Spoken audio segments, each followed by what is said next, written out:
You'll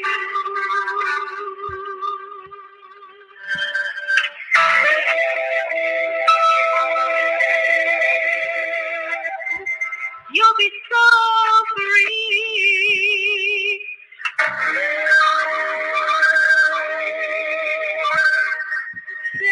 So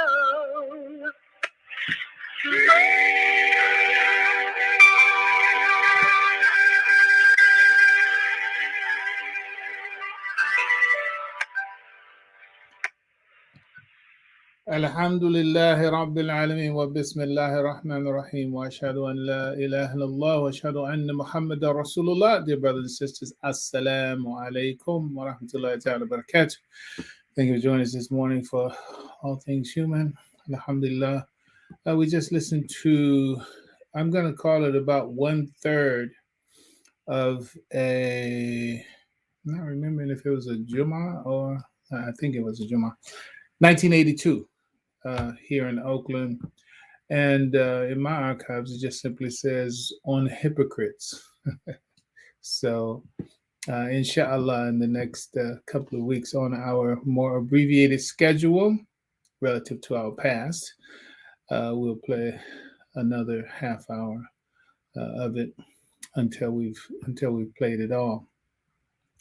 Alhamdulillah, what we're going to do going forward is there's always so much that to bring. So therefore, we're just going to spend the time together here and just make some comments. I do want to tell you, if you don't have a notebook, you well, bottom line is that if you're not trying to study or own the knowledge that we're sharing here, well, then it doesn't matter. But those of you who are actually trying to take away information that you can, in your own time, study and deepen your knowledge of what's brought up, you need to make notes, because since we have less time, then you need to catch those fireflies come to my mind right now. Those, let's call them intuitions, notations, etc. Catch them quickly, and I'm going to start right away with some of that right now. When you go back, and I do encourage you to go back and listen to any lecture that we played of Imam Muhammad. You should listen to it. Sister Salwa rahimahullah alayh. I shouldn't say rahimahullah alayh. My sister, she's still with us. Alhamdulillah Rabbil Alameen. But that's how special she is, triggering my mind. One of the points that she had made is that her husband, Sheikh Mahmoud rahimahullah alayh, told her to listen to the Imam until you don't hear anything new. Listen till you don't hear. Okay, if you listen till you don't hear anything new, then that means you basically own that information. So when you go back, the Imam was talking about something so profound, as always. But I'm going to go ahead and make this point.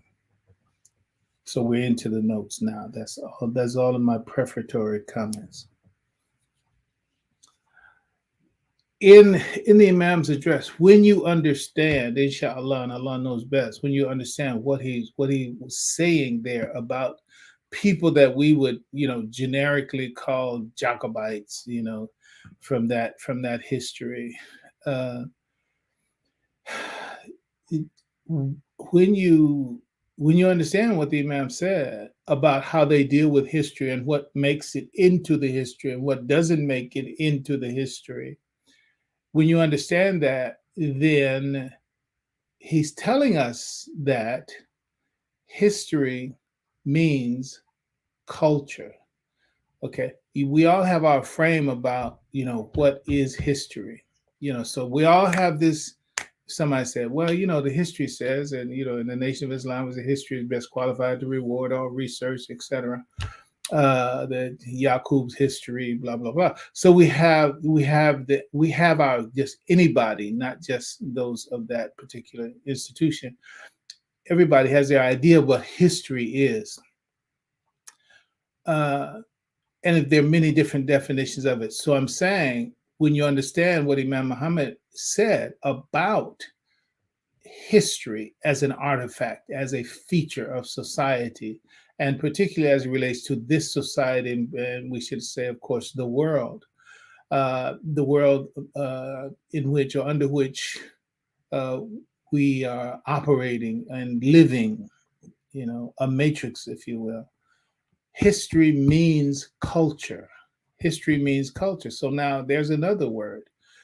Okay, we say culture, then culture has all of its various meanings and frames of reference for people. Okay, so that means that in order to understand it, in order to get a grip on what culture means, and since we're talking about Imam Muhammad, then then in his language, you want to understand, well, what is it in his language? I don't get, Webster says this, the American Heritage Dictionary says that, and somebody else says this, and Princeton says this, Harvard says that, whatever. What does Imam Muhammad in his language, because he's telling us something about something that has critical bearing on how we move in the world, and how we, whether we are uh, imprisoned or free. Okay, so history in the language of Imam Muhammad, I'm saying, based on these comments that he made, history means culture. Okay, and why is it significant for culture? Because because culture is where, let's put it simply, culture is where the action takes place. Culture is where the action takes place, right? Meaning, I'm going to call it, I'm just for this analogy for use for value, a fishbowl. The culture that we live in is a fishbowl, you know. I have a big list of movies. I'm gonna go ahead and mention one of them right now. The what is it? The Truman Show. It could either be Truman Story or Truman Show. So that one with the Caucasian dude that played Bruce Almighty, whatever. You know who I'm talking about. Jim Carrey. Um, so his whole things. That's a real picture of what's really happening to human nature under and inside the fishbowl, inside the matrix of the world as it exists right now. You got to understand that even in that movie, the guy who was directing the movie, the guy who was in charge of the whole thing, he was the man in the moon, and his name was Christoph. His name was Christoph, right? Come on now. You don't have to spend a lot of time with that, because these things, for those who have some knowledge of it, that's so blatant, right? That's blatant, right? But it's only blatant for those people who have eyes and ears, and not the eyes and ears that the quote unquote the world, i.e., the culture, gave to people, because uh, people see in this culture the way that this, if they have been enculturated by this culture, then they only see what this culture has conditioned them to see. They only hear what this culture has conditioned them to hear. So, therefore, effectively, from a real perspective, they are blind, deaf, and dumb. Blind, deaf, and dumb.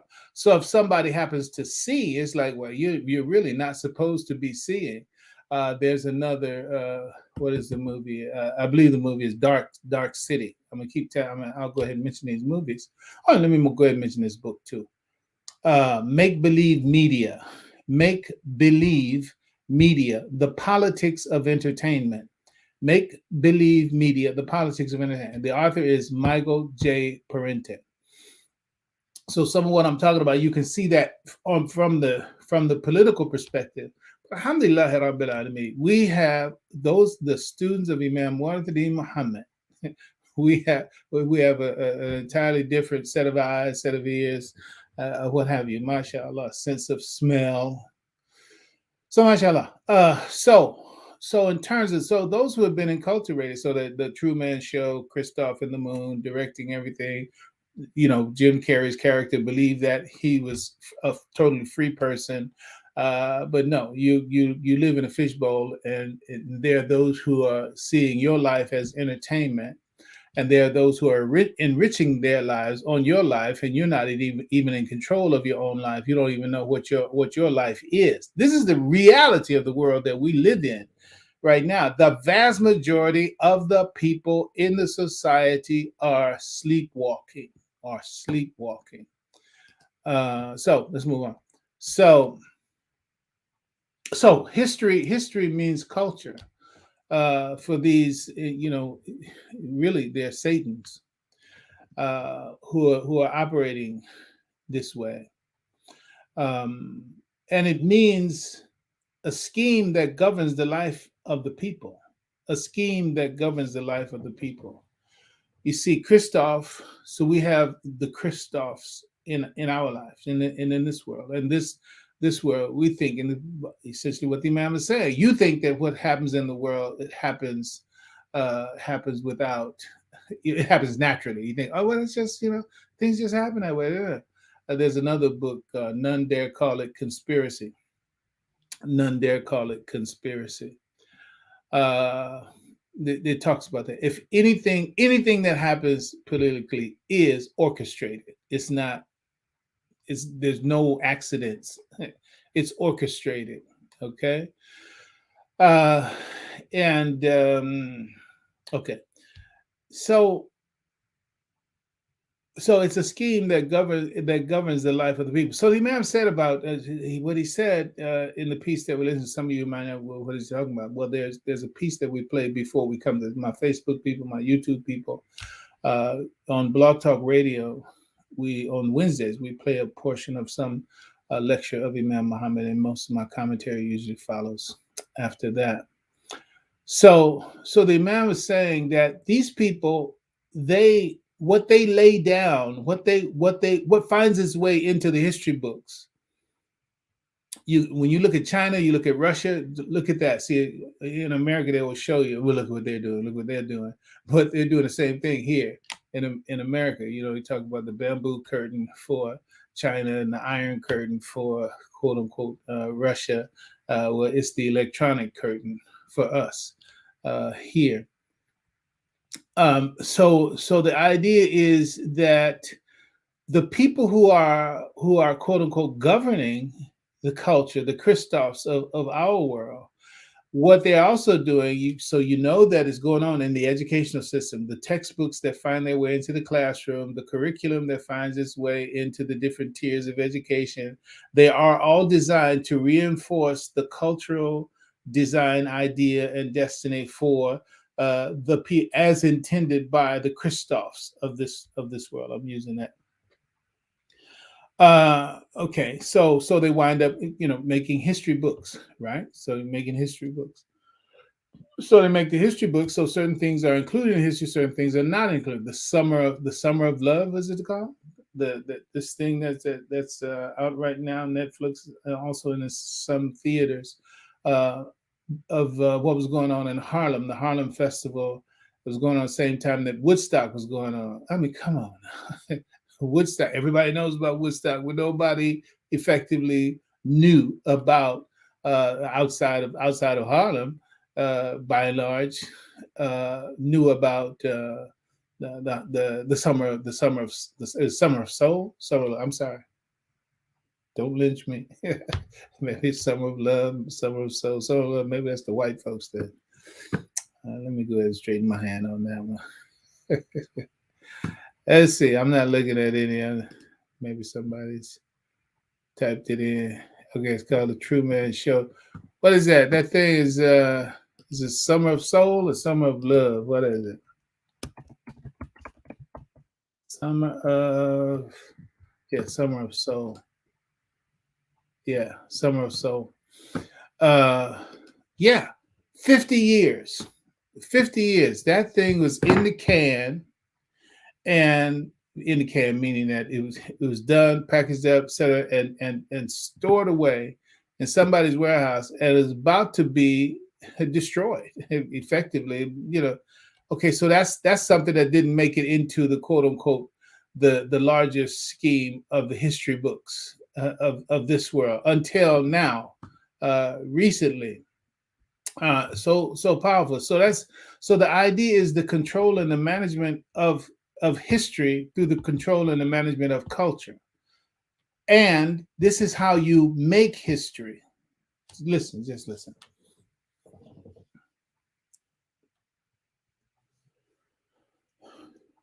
Making history, I think it's simple. It's like making history. Put it in a book, call it history, and then send the book out to the people. So, and then what people read, oh, this is the history.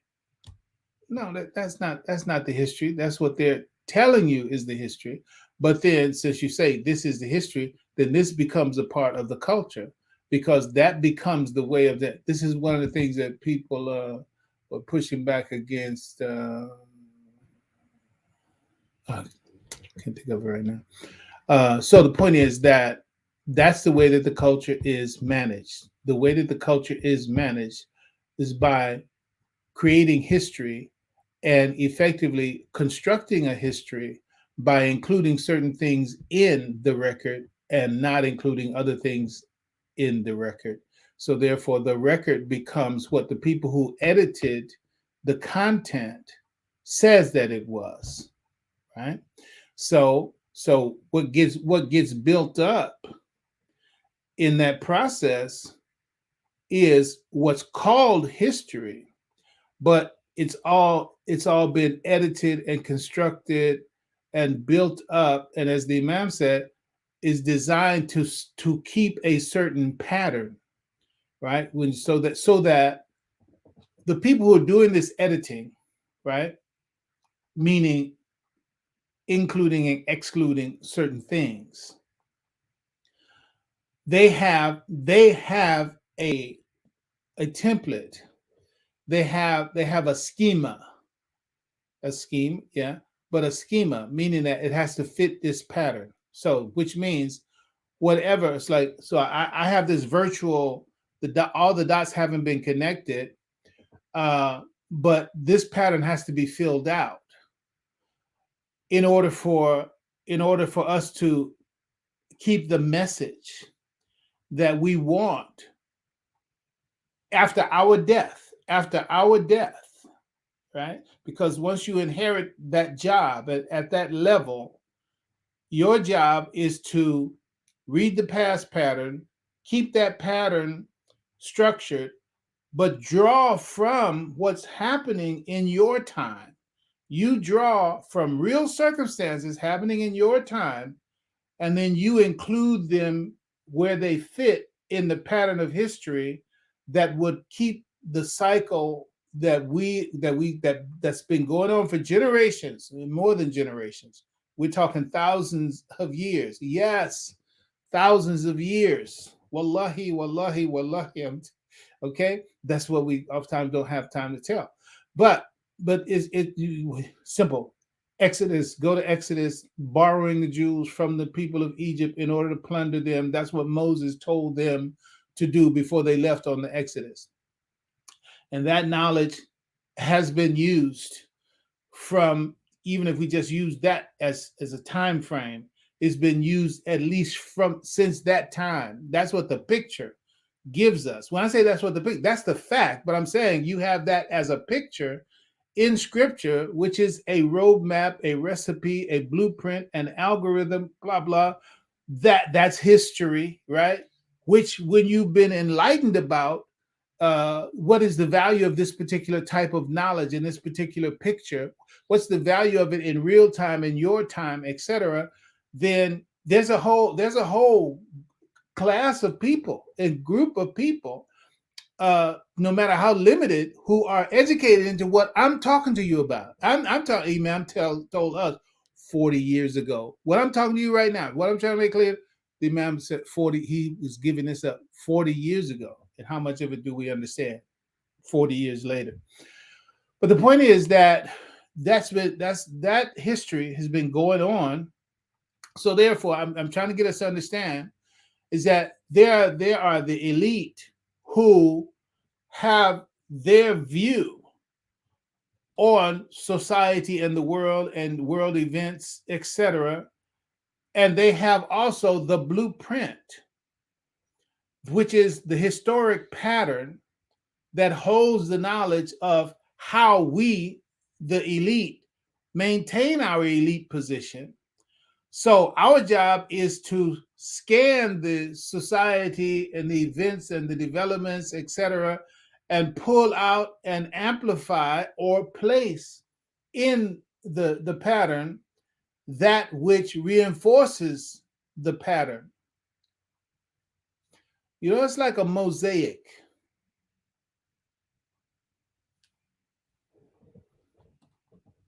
I'm just talking to you. It's like a mosaic. Now you have to think, you have to ask yourself, why is it called a mosaic? Leave, set that aside, right there. It can be made out of whatever. It can be made out of seashells. It can be made out of, most times it's broken pieces of glass, but of course it can be colored chips of wood or what. All of it's a mosaic, right? And they all have their different natural shapes, whatever it might be. It's like whatever you just broke a vase, broke any glass, glass, clay pot, what have you. But there's a picture that you're trying to make. Let's make what comes across my mind is Van Gogh. That's just something that came to mind. Probably because I'm thinking about art. But most of you know that picture of Van Gogh is fine. It's all right. Add to your culture education, at least from the Western perspective. Look it up. There's the standard picture of him. Okay, but you're going to do a mosaic. If you're going to do a mosaic, so you have this general outline of the image that you're trying to fill out. Okay, but you have to draw it from not manufactured pieces that you have yourself cut, this, that, but no, you just got the natural shapes of some broken thing.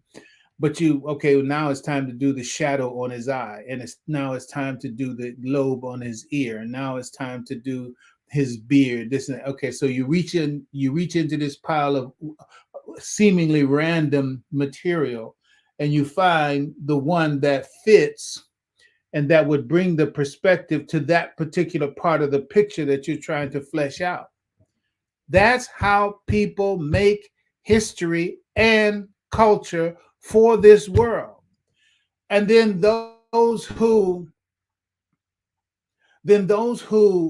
don't have any idea of the world that they're living in, they just experience it as though it's all natural.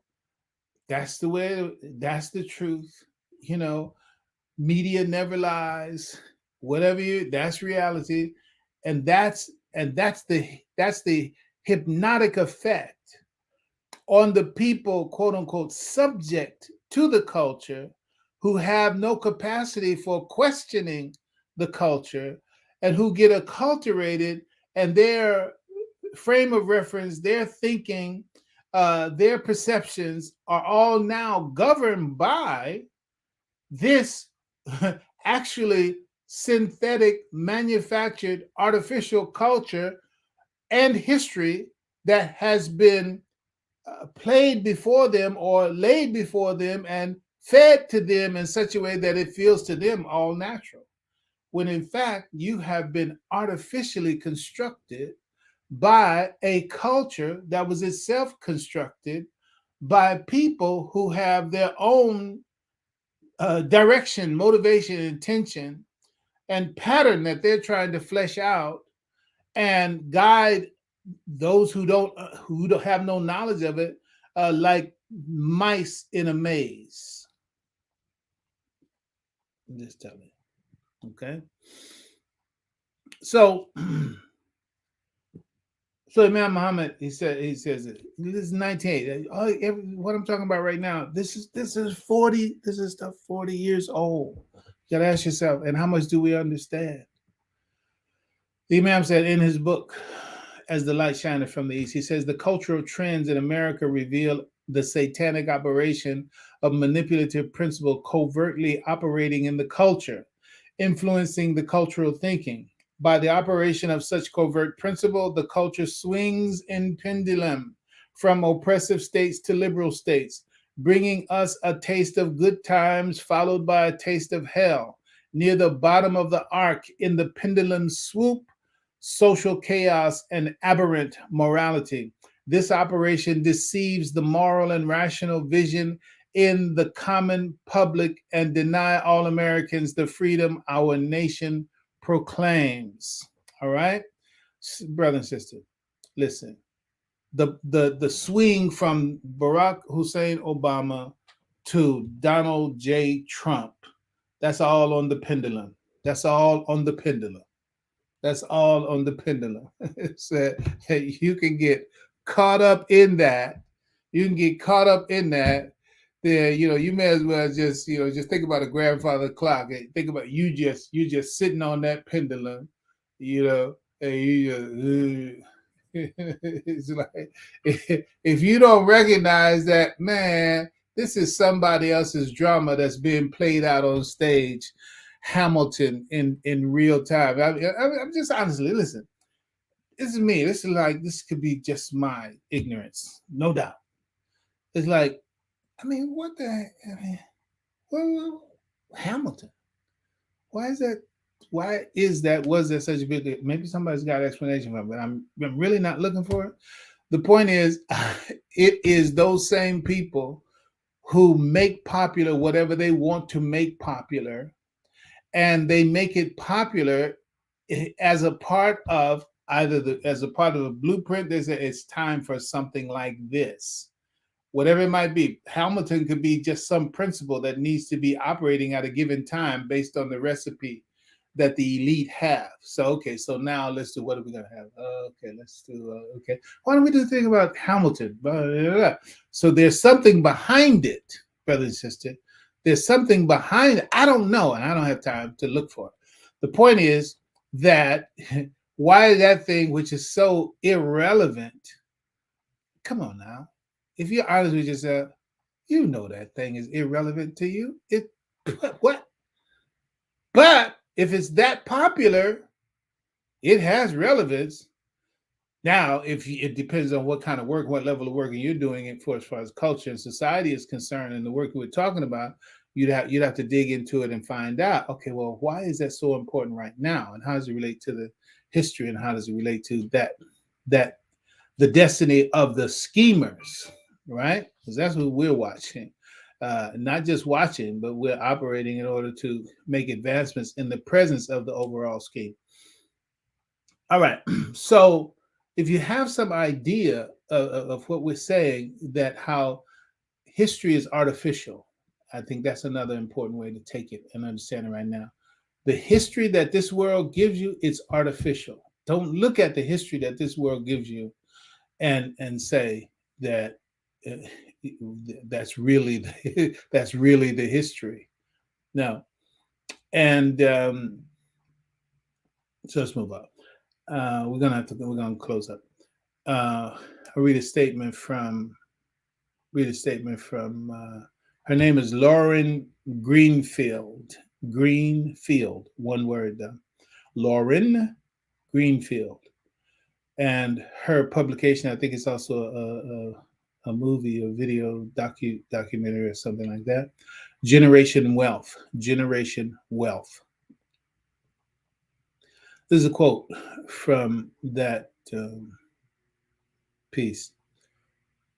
She says, authentic culture can provide us a way to think critically about what's around us. Let me stop. There's another sentence to go.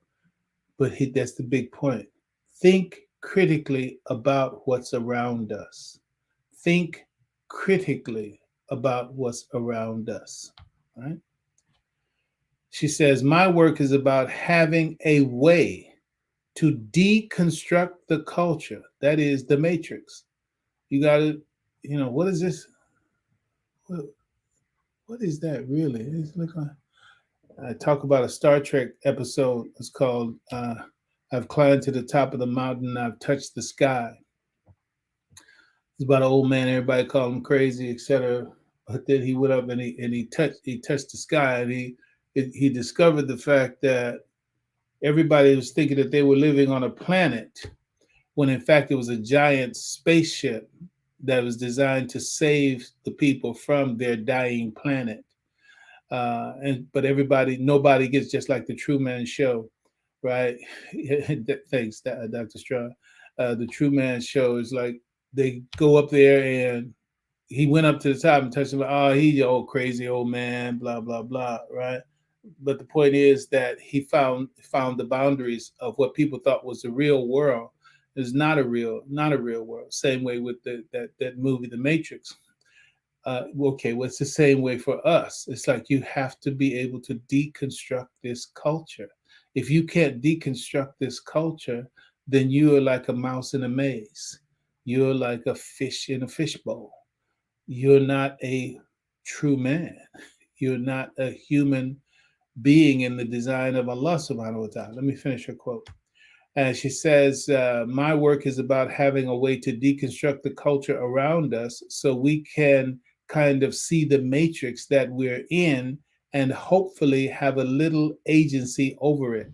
You see, so here inside of her statement, and I'll close with this, inside of her statements that you have to learn how to think critically about what's around you. So that's one skill set that you have to get. You have to be able to deconstruct the culture that's around you in order for you to have a sense of agency over it. So if you don't think critically about this culture and you don't know how to deconstruct this culture, then you have no agency over it. It is in charge of you. You are a slave to the culture. So much more to be said. Mashallah, inshallah. We perhaps will get back to it. You can always put comments in, since you have that. We have Facebook, we have YouTube. You can put comments in there. We can follow up on those comments and share those as well. So, alhamdulillah, thank you so much for your time and attention. The beat goes on, and catch you next time, inshallah. Allah's peace be on you. Assalamu alaikum wa rahmatullahi ta'ala wa barakatuh.